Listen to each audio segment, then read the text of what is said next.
Well, the first time I started skateboarding, I was like 12. I picked it up at snowboarding summer camp and loved it. I learned to drop in and ride around a bowl, and then I came back to Ohio, and none of my girlfriends wanted to go, and none of the guys wanted to go with me. We were 12, you know, so I just stopped, and I didn't pick it up again until I was 21, when I was very tired of not doing any summer sport because I was a snowboarder. And so a friend just like threw a longboard at me, told me to take it around the block. I was gone for hours, came back, bought a longboard that day, no name complete, off eBay for $100, and I was hooked. I skated every night. I had a crew. We went from like 7 p.m. to like 2 a.m. under the streetlights and just bombed little city hills that were, now looking back, way slower than I thought they were.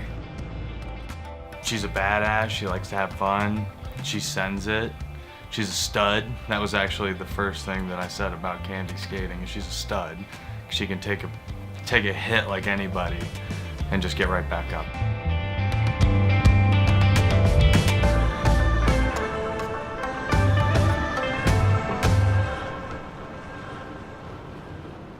You know, I think that skateboarding helped me before I even knew that that's what it was doing.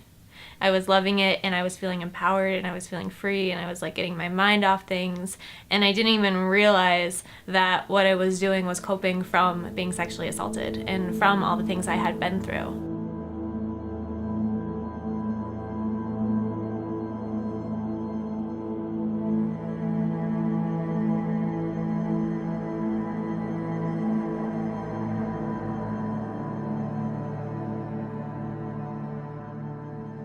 It was skateboarding. It helped me a lot because, you know, while all this stuff is going on, like there were times that it was literally like I'm freaking out and I just had to go to Lookout and take a few runs. And skating and being a part of this thing took my mind so out of everything else I was dealing with. It was like a breath of fresh air. It was like really good to not have to think about all the other things and to get into another zone, because like otherwise my mind was always there. I think the biggest thing I would tell any survivor is start talking to your friends, because when I started coping, because it was years before I started coping, actually really talking about it, and when I did, what I realized is every other woman I talked to had their own story, and they were also going through the same thing I was, and what we did is we healed and we coped together.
My name is Katie Boyer. Marie Wester. I'm Lauren Barth.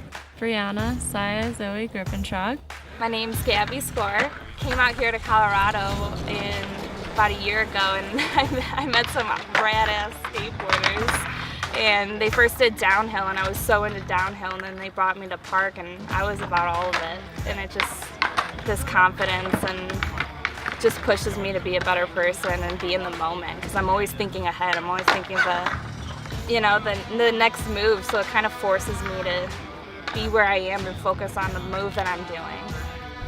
I have been skating for about a year and a half now and started seeing people like downhill skateboarding. I didn't even know it was a thing, and I just was amazed by it and thought this was my opportunity to finally learn how to skate.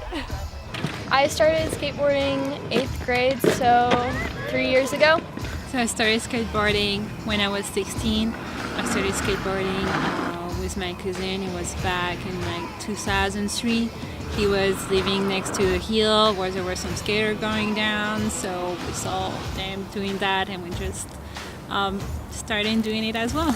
I've been downhill longboarding for about 4 years now, and I've lightly street skated since I was 16 years old. Had an experience with sexual abuse, assault, or harassment. One too many, but the first time was way more than enough. Yes, I have. Yes. Yes, I did. Yes, actually with both. I was sexually abused by a childhood friend as a kid, and I've actually been through domestic violence as well, and I've been sexually assaulted as well. So I've just learned over the years to cope with it. Different things, mainly skateboarding, just building up my confidence. I do go through therapy as well. I used skateboarding after everything kind of happened. I started skating and I met friends through that, and it's just been the coping. It's the one thing that can take your mind off everything. It's only you're bored, and the pavement. Going outside and doing stuff is one of the best ways to get over it. When we get together with the girls, it's definitely reinforcing. Skateboarding. Honestly, like, I'm not even kidding. It, like there's still so many instances where guys approach me here, but just like skateboarding has given me the confidence to tell them I'm here to skate, like nothing else. Me too. Me too. Me too. Me too. Me too. Yeah, rape culture is interesting because we all experience it every day and we don't even realize it. You know, it's just being conscious about the way that you're talking about people, and when people say things that you think, that shouldn't be said, you know, stand up. Say something. Be like, yeah, you know, we shouldn't say that. We shouldn't condone that. That's not okay. Be like, bro, not cool. I mean, if you're in a car and there's, you know, guys talking about, you know, what they would do to said girl, things like that, talking about, oh, this is her best aspect, you know, imagine if somebody had talked to their mom like that or anything like that. Any of the women in their life, I don't know why they would want to talk openly about that.